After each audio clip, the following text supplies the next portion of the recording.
নমস্কার প্রিয় দর্শক, প্রিয় শ্রোতা সকলকে আমার প্রাণের কবি চ্যানেলে স্বাগত জানাই।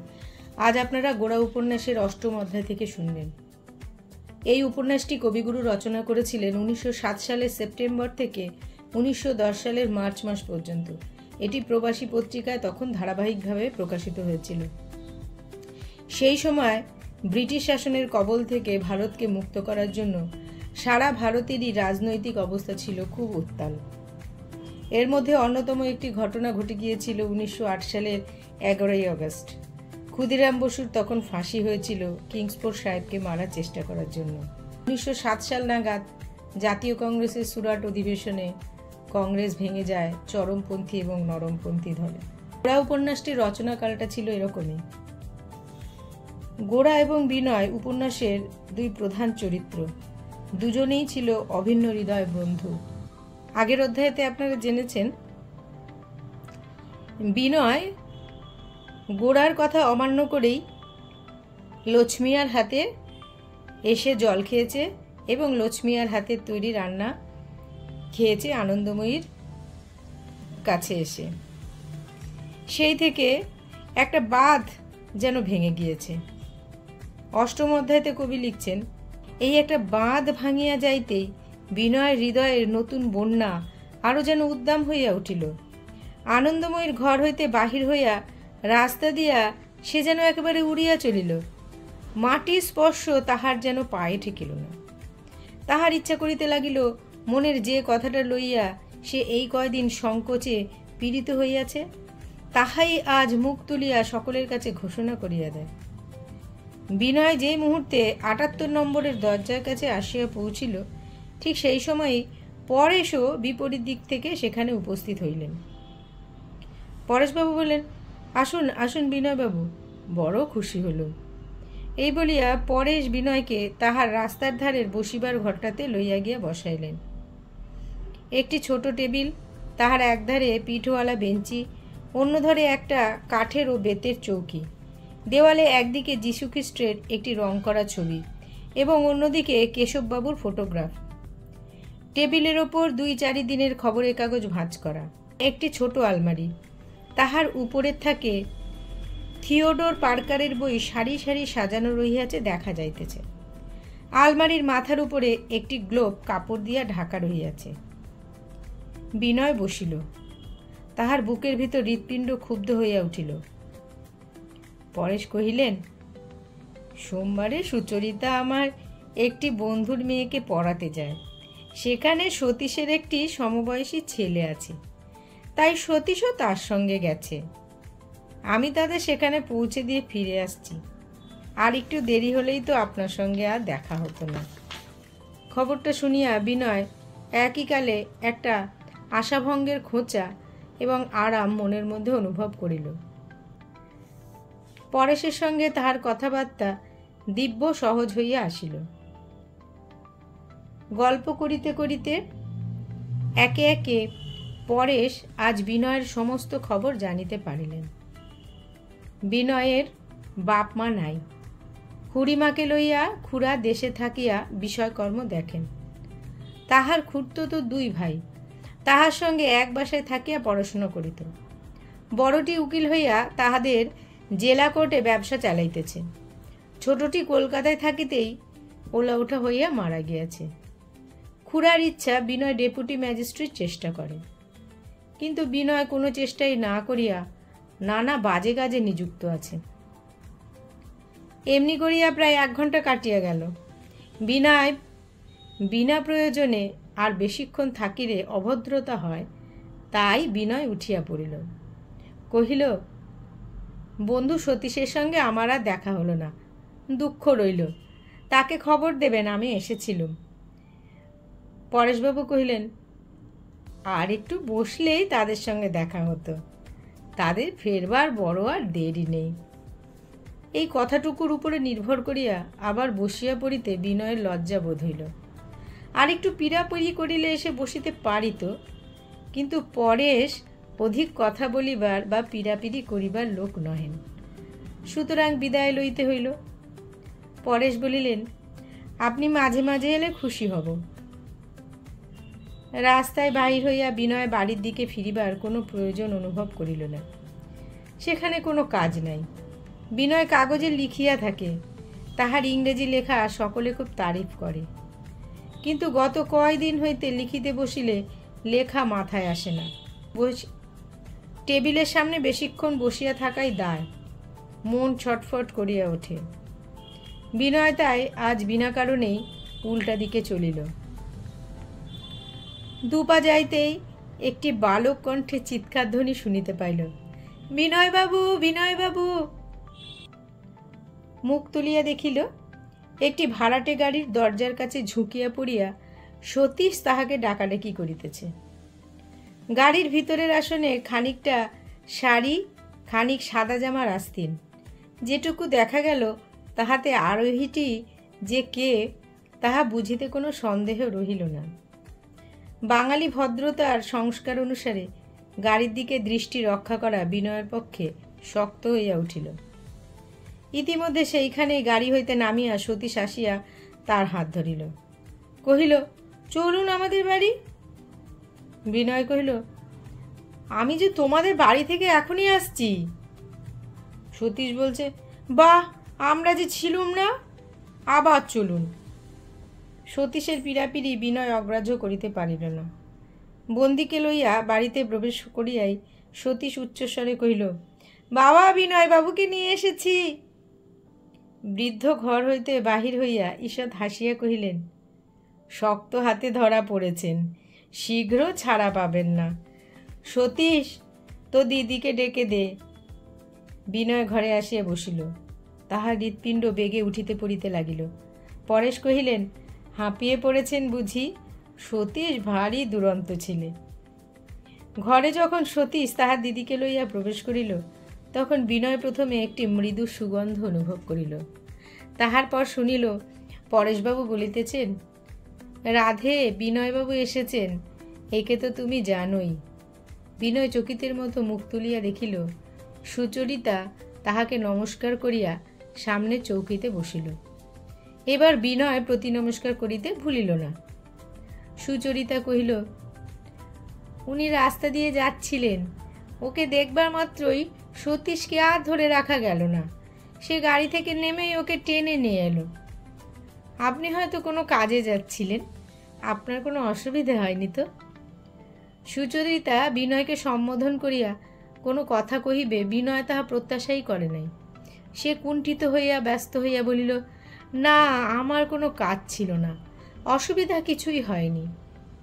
সতী সুচরিতার কাপড় ধরিয়া টানিয়া কহিল, দিদি, চাবিটা দাও না, আমাদের ওই আর্গিনটা এনে বিনয়বাবুকে দেখাই। সুচরিতা হাসিয়া কহিল, এই বুঝি শুরু হলো?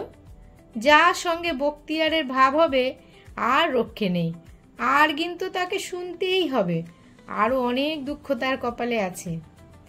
বিনয়বাবু, আপনার বন্ধুটি ছোট, কিন্তু এর বন্ধুত্বের দায় বড় বেশি, সহ্য করতে পারবেন কিনা জানি নে। বিনয় সুচরিতার এইরূপ অকুণ্ঠিত আলাপে কেমন করিয়া বেশ সহজে যোগ দিবে কোনো মতেই ভাবিয়া পাইল না। লজ্জা করিবে না দৃঢ় প্রতিজ্ঞা করিয়া কোনো প্রকারে ভাঙাচোরা করিয়া একটা জবাব দিল, এ না না, কিছু হয়নি, আপনি সে আমি আমার বেশ ভালোই লাগে। বিনয় এইটুকু বলিয়া থামিয়া গেল। সতীশ তাহার দিদির কাছ হইতে চাবি আদায় করিয়া আর্গিন আনিয়া উপস্থিত করিল। একটা চৌকা কাচের আবরণের মধ্যে তরঙ্গিত সমুদ্রের অনুকরণে নীল রং করা কাপড়ের উপর একটা খেলার জাহাজ রহিয়াছে। সতীশ চাবি দিয়া দম লাগাইতেই আর্গিনের সুরে তালে জাহাজটা দুলিতে লাগিল, এবং সতীশ একবার জাহাজের দিকে ও একবার বিনয়ের মুখের দিকে চাহিয়া মনের অস্থিরতা সংবরণ করিতে পারিল না। এমনি করিয়া সতীশ মাঝখানে থাকাতে অল্প অল্প করিয়া বিনয়ের সংকোচ ভাঙিয়া গেল, এবং ক্রমে সুচরিতার সঙ্গে মাঝে মাঝে মুখ তুলিয়া কথা কওয়াও তাহার পক্ষে অসম্ভব হইল না। সতীশ অপ্রাসঙ্গিক হঠাৎ একসময় বলিয়া উঠিল, আপনার বন্ধুকে একদিন এখানে আনবেন না? ইহা হইতে বিনয়ের বন্ধু সম্বন্ধে প্রশ্ন উঠিয়া পড়িল। পরেশবাবুরা নতুন কলকাতায় আসিয়াছেন, তাহারা গোরা সম্বন্ধে কিছুই জানিতেন না। বিনয় তাহার বন্ধুর কথা আলোচনা করিতে করিতে উৎসাহিত হইয়া উঠিল। গোরার যে কিরূপ অসামান্য প্রতিভা, তাহার হৃদয় যে কিরূপ প্রশস্ত, তাহার শক্তি যে কিরূপ অটল, তাহা বলিতে গিয়া বিনয় যেন কথা শেষ করিতে পারিল না।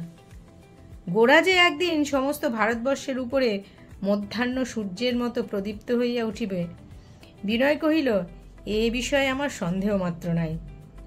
বলিতে বলিতে বিনয়ের মুখে যেন একটা জ্যোতি দেখা দিল, তাহার সমস্ত সংকোচ একেবারে কাটিয়া গেল। এমনকি গোরার মত সম্বন্ধে পরেশবাবুর সঙ্গে দুই একটা বাদ প্রতিবাদও হইয়া গেল।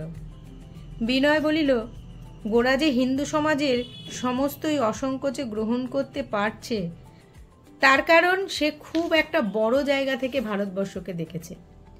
তার কাছে ভারতবর্ষের ছোট বড় সমস্তই একটা মহৎ ঐক্যের মধ্যে, একটা বৃহৎ সঙ্গীতের মধ্যে মিলে সম্পূর্ণ হয়ে দেখা দিচ্ছে। সেরকম করে দেখা আমাদের সকলের পক্ষে সম্ভব নয় বলে ভারতবর্ষকে টুকরো টুকরো করে বিদেশি আদর্শের সঙ্গে মিলিয়ে তার প্রতি কেবলই অবিচার করি আমরা।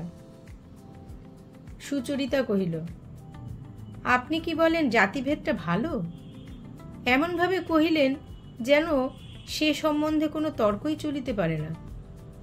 বিনয় কহিল, জাতিভেদটা ভালো নয়, মন্দও নয়, অর্থাৎ কোথাও ভালো কোথাও মন্দ। যদি জিজ্ঞাসা করেন হাত জিনিসটা কি ভালো, আমি বলবো সমস্ত শরীরের সঙ্গে মিলিয়ে দেখলে ভালো। যদি বলেন ওড়বার পক্ষে কি ভালো, আমি বলবো না। তেমনি ডানা জিনিসটাও ধরবার পক্ষে ভালো না। সুচরিতা উত্তেজিত হইয়া কহিল, আমি ও সমস্ত কথা বুঝতে পারিনি। আমি জিজ্ঞাসা করছি, আপনি কি জাতিভেদ মানেন? আর কারোর সঙ্গে তর্ক উঠিলে বিনয় জোর করিয়াই বলিত, হ্যাঁ মানি। আজ তাহার তেমন জোর করিয়া বলিতে বাঁধিল। অথবা জাতিভেদ মানি বলিলে কথাটা যতদূর পৌঁছে, আজ তাহার মন ততদূর পর্যন্ত যাইতে স্বীকার করিল না, তাহা নিশ্চয় বলা যায় না। পরেশ পাছে তর্কটা বেশি দূর যায় বলিয়া এইখানেই বাধা দিয়া কহিলেন, রাধে, তোমার মাকে এবং সকলকে ডেকে আনো, এর সঙ্গে আলাপ করিয়ে দিও। সুচরিতা ঘর হইতে বাহির হইয়া যাইতেই সতীশ তার সঙ্গে বকিতে বকিতে লাফাইতে লাফাইতে চলিয়া গেল। কিছুক্ষণ পরে সুচরিতা ঘরে প্রবেশ করিয়া বলিল, বাবা, মা তোমাদের উপরের বারান্দায় আসতে বললেন। নবম অধ্যায়। উপরে গাড়ি বারান্দায় একটা টেবিলে শুভ্র কাপড় পাতা, টেবিল ঘেরিয়া চৌকি সাজানো, রেলিংয়ের বাহিরে কার্নিশের উপরে ছোট ছোট টবে পাতাবাহার এবং ফুলের গাছ। বারান্দার উপর হইতে রাস্তার ধারে শিরীষ ও কৃষ্ণচূড়া গাছের বর্ষা জল ধৌত পল্লবিত চিক্কণতা দেখা যাইতেছে। সূর্য তখনও অস্ত যায় নাই। পশ্চিম আকাশ হইতে ম্লান রৌদ্র সোজা হইয়া বারান্দার এক প্রান্তে আসিয়া পড়িয়াছে। ছাতে তখন কেহ ছিল না। একটু পরেই সতীশ সাদা কালো রোঁয়াওয়ালা একটা ছোট কুকুর সঙ্গে লইয়া আসিয়া উপস্থিত হইল।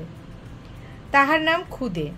এই কুকুরের যত রকম বিদ্যা ছিল সতীশ তাহা বিনয়কে দেখাইয়া দিল। সে এক পা তুলিয়া সেরাম করিল, মাথা মাটিতে ঠেকাইয়া প্রণাম করিল। একখণ্ড বিস্কুট দেখাইতে লেজের উপর বসিয়া দুই পা জড়ো করিয়া ভিক্ষা চাহিল। এইরূপে খুদে যে খ্যাতি অর্জন করিল, সতীশই তাহা আত্মসাৎ করিয়া গর্ব অনুভব করিল। এই যশলোভে খুদের লেশমাত্র উৎসাহ ছিল না। যশের চেয়ে বিস্কুটটাকে সে ঢের বেশি সত্য বলিয়া গণ্য করিয়াছিল। কোনো একটা ঘর হইতে মাঝে মাঝে মেয়েদের গলার খিলখিল হাসি ও কৌতুকের কণ্ঠস্বর এবং তাহার সঙ্গে একজন পুরুষের গলাও শোনা যাইতেছিল। এই অপর্যাপ্ত হাস্য কৌতুকের শব্দে বিনয়ের মনের মধ্যে একটা অপূর্ব মিষ্টতার সঙ্গে সঙ্গে একটা যেন ঈর্ষার বেদনা বহন করিয়া আনিল। ঘরের ভিতরে মেয়েদের গলার এই আনন্দের কলধ্বনি বয়স হওয়া অবধি সে এমন করিয়া কখনো শুনে নাই।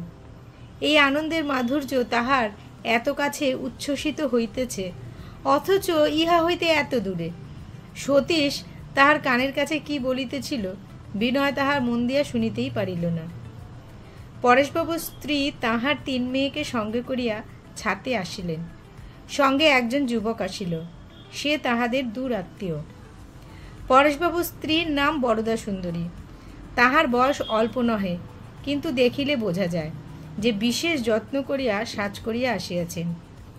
বড় বয়স পর্যন্ত পাড়া গেয়ে মেয়ের মতো কাটাইয়া হঠাৎ এক সময় হইতে আধুনিক কালের সঙ্গে সমান বেগে চলিবার জন্য ব্যস্ত হইয়া পড়িয়াছেন। সেই জন্যেই তাহার সিল্কের শাড়ি বড় বেশি খসখস এবং উঁচু গোড়ালির জুতা বেশি খটখট শব্দ করে। পৃথিবীতে কোন জিনিসটা ব্রাহ্ম এবং কোনটা অব্রাহ্ম তাহারই ভেদ লইয়া তিনি সর্বদাই অত্যন্ত সতর্ক হইয়া থাকেন। সেই জন্যই রাধারানীর নাম পরিবর্তন করিয়া তিনি সুচরিতা রাখিয়াছেন। কোনো এক সম্পর্কে তাহার এক শ্বশুর বহুদিন পরে বিদেশের কর্মস্থান হইতে ফিরিয়া আসিয়া তাহাদিগকে জামাই ষষ্ঠীর ভেট পাঠাইয়াছিলেন। পরেশবাবু তখন কর্ম উপলক্ষে অনুপস্থিত ছিলেন। বরদা সুন্দরী এই জামাই ষষ্ঠীর উপহার সমস্ত ফেরত পাঠাইয়াছিলেন। তিনি এ সকল ব্যাপারকে কুসংস্কার ও পৌত্তলিকতার অঙ্গ বলিয়া জ্ঞান করেন। মেয়েদের পায়ে মোজা দেওয়াকে এবং টুপি পরিয়া বাহিরে যাওয়াকে তিনি এমনভাবে দেখেন যেন তাহাও ব্রাহ্ম সমাজের ধর্মমতের একটা অঙ্গ। কোনো ব্রাহ্ম পরিবারে মাটিতে আসন পাতিয়া খাইতে দেখিয়া তিনি আশঙ্কা প্রকাশ করিয়াছিলেন যে আজকাল ব্রাহ্ম সমাজের পৌত্তলিকতার অভিমুখে পিছাইয়া পড়িতেছে। তাহার বড় মেয়ের নাম লাবণ্য। সে মোটাসোটা হাসি খুশি, লোকের সঙ্গ এবং গল্পগুজব ভালোবাসে। মুখটি গোলগাল, চোখ দুটি বড়, বর্ণ উজ্জ্বল শ্যাম। বেশভূষার ব্যাপারে সে স্বভাবতই কিছু ঢিলা, কিন্তু এ সম্বন্ধে তাহার মাতার শাসনে তাহাকে চলিতে হয়। উঁচু গোড়ালি জুতা পরিতে সে অসুবিধে বোধ করে, তবু না পরিয়া উপায় নাই। বিকালে সাজ করিবার সময় মা স্বহস্তে তাহার মুখে পাউডার ও দুই গালে রং লাগাইয়া দেন। একটু মোটা বলিয়া বরদা সুন্দরী তাহার জামা এমনি আঁট করিয়া তৈরি করিয়াছেন যে লাবণ্য যখন সাজিয়া বাহির হইয়া আসে তখন মনে হয় যেন তাহাকে পাটের বস্তার মতো কলে চাপ দিয়া আঁটিয়া বাঁধা হইয়াছে। মেজ মেয়ের নাম ললিতা। সে বড় মেয়ের বিপরীত বলিলেই হয়। তাহার দিদির চেয়ে সে মাথায় লম্বা, রোগা, রং আর একটু কালো, কথাবার্তা বেশি কয় না। সে আপনার নিয়মে চলে, ইচ্ছা করিলে কড়া কড়া কথা শুনাইয়া দিতে পারে। বরদা সুন্দরী তাহাকে মনে মনে ভয় করেন, সহজে তাহাকে ক্ষুব্ধ করিয়া তুলিতে সাহস করেন না। ছোট লীলা, তাহার বয়স বছর 10 হইবে। সে দৌড়ঝাঁপ উপদ্রব করিতে মজবুত। সতীশের সঙ্গে তার ঠেলাঠেলি মারামারি সর্বদাই চলে। বিশেষত খুদে নামধারী কুকুরটার সত্ত্বাধিকার লইয়া উভয়ের মধ্যে আজ পর্যন্ত কোনো মীমাংসা হয় নাই। কুকুরের নিজের মত লইলে সে বোধ হয় উভয়ের মধ্যে কাহাকেও প্রভু বলে নির্বাচন করিত না। তবু দুইজনের মধ্যে সে বোধ করি সতীশকেই কিঞ্চিত পছন্দ করে, কারণ লীলার আদরের বেগ সংবরণ করা এই ছোট্ট জন্তুটার পক্ষে সহজ ছিল না। বালিকার আদরের চেয়ে বালকের শাসন তার কাছে অপেক্ষাকৃত সুসহ ছিল। বরদা সুন্দরী আসিতেই বিনয় উঠিয়া দাঁড়াইয়া অবনত হইয়া তাহাকে প্রণাম করিল। পরেশবাবু কহিলেন, এরই বাড়িতে আমরা সেদিন। বরদা কহিলেন, ও, বড় উপকার করেছেন, আপনি আমাদের অনেক ধন্যবাদ জানবেন। শুনিয়া বিনয় এত সংকুচিত হইয়া গেল যে ঠিকমতো উত্তর করিতে পারিল না। মেয়েদের সঙ্গে যে যুবকটি আসিয়াছিল তাহার সঙ্গেও বিনয়ের আলাপ হইয়া গেল। তাহার নাম সুধীর। সে কলেজে বিয়ে পড়ে। চেহারাটি প্রিয় দর্শন, রং গৌর, চোখে চশমা, অল্প গোফের রেখা উঠিয়াছে। ভাবখানা অত্যন্ত চঞ্চল, একদণ্ড বসিয়া থাকিতে চায় না, একটা কিছু করিবার জন্য ব্যস্ত। সর্বদাই মেয়েদের সঙ্গে ঠাট্টা করিয়া বিরক্ত করিয়া তাহাদিগকে অস্থির করিয়া রাখিয়াছে। মেয়েরাও তাহার প্রতি কেবলই তর্জন করিতেছে, কিন্তু সুধীরকে নহিলে তাহাদের কোনো মতেই চলে না। সার্কাস দেখাইতে, জুলজিক্যাল গার্ডেনে লইয়া যাইতে, কোনো শখের জিনিস কিনিয়া আনিতে সুধীরই সর্বদাই প্রস্তুত। মেয়েদের সঙ্গে সুধীরের অসংকোচ হৃদ্যতার ভাব বিনয়ের কাছে অত্যন্ত নূতন এবং বিস্ময়কর ঠেকিল। প্রথমটা সে এইরূপ ব্যবহারকে মনে মনে নিন্দাই করিল, কিন্তু সে নিন্দার সঙ্গে একটু যেন ঈর্ষার ভাব মিলিতে লাগিল। বরদা সুন্দরী কহিলেন, মনে হচ্ছে আপনাকে যেন দুই একবার সমাজে দেখেছি। বিনয়ের মনে হইল যেন তাহার কি একটা অপরাধ ধরা পড়িল। সে, হ্যাঁ, মানে আমি কেশববাবুর বক্তৃতা শুনতে মাঝে মাঝে যাই। বরদা সুন্দরী জিজ্ঞেস করলেন, আপনি বুঝি কলেজে পড়ছেন? বিনয় কহিল, না, এখন আর কলেজে পড়ি নে। বরদা কহিলেন, আপনি কলেজে কতদূর পড়েছেন? বিনয় কহিল, MA পাশ করেছি। শুনিয়া এই বালকের মতো চেহারা যুবকের প্রতি বরদা সুন্দরী শ্রদ্ধা হইল।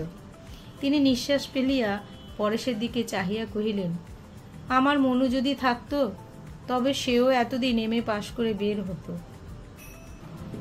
বরদার প্রথম সন্তান মনোরঞ্জন 9 বছর বয়সে মারা গেছে।